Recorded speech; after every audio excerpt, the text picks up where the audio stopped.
নমস্কার দর্শক বন্ধুরা, বিয়ন্ড স্পোর্টসে স্বাগত।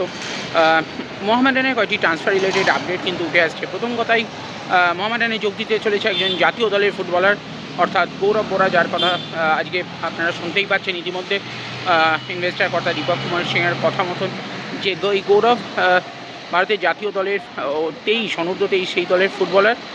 বর্তমান মরশুমে কিন্তু তিনি নর্থ ইস্ট ইউনাইটেডে ছিলেন, তবে এই মরশুমে কিন্তু গেম টাইম একদমই পাননি, মাত্র 5টি ম্যাচ, এবং তাতেও কিন্তু সময় খুবই কম পেয়েছেন নিজেকে ছিনিয়ে নেওয়ার। তবে তার আগে উড়িষ্যা এফসিতে খেলেছেন এবং সেখানে কিন্তু নিজের পারফরমেন্স দিয়েই কিন্তু এই জাতীয় দলের সুযোগ পেয়েছিলেন।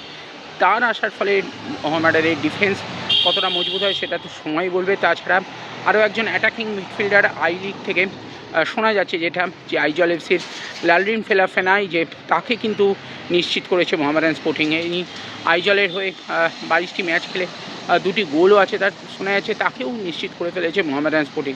আর বিদেশিদের কথা বলতে গেলে এক ব্রাজিলিয়ান অ্যাটাকিং মিডফিল্ডার কাম ভার্সেটাইল ফুটবলার, স্ট্রাইকারেও খেলতে পারেন, তাকে নিশ্চিত করেছে মোহামেডান স্পোর্টিং। তিনি এখন বুলগেরিয়ান লিগে খেলে বলে খবর পাওয়া গেছে।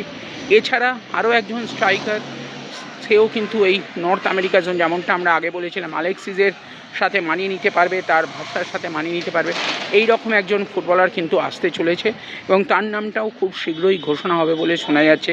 এই ব্রাজিলিয়ান স্ট্রাইকার বা নর্থ আমেরিকার যে সমস্ত কোনো একজন স্ট্রাইকার হতে পারেন, সেটা আর্জেন্টিনা হতে পারে, ব্রাজিল হতে পারে, উরুগুয়ে হতে পারে, এখনও সেটা জানি নেই। তবে একজন ব্রাজিলিয়ান অ্যাটাকিং মিডফিল্ডার কাম স্ট্রাইকার, সে কিন্তু দলে আসছে, যে এখন আপাতত বুলগেরিয়ার প্রথম ডিভিশন বা সেকেন্ড ডিভিশন, ইনফ্যাক্ট সেকেন্ড ডিভিশনে খেলতে চলেছে। তো এই কিছুই আপডেট পাওয়া গেছে। আর বাকি যে সমস্ত আপডেট মোহামেডানের আরও কয়েকজনের নাম উঠে আসছে, সেগুলো আর 2-1 দিনের মধ্যে কনফার্ম হয়ে গেলে অবশ্যই আমাদের জানাবো। তো দেখতে থাকুন বিয়ন্ড স্পোর্টস। আর ভিডিওটি ভালো লাগলে অবশ্যই বিয়ন্ড স্পোর্টসকে লাইক, শেয়ার এবং সাবস্ক্রাইব করবেন।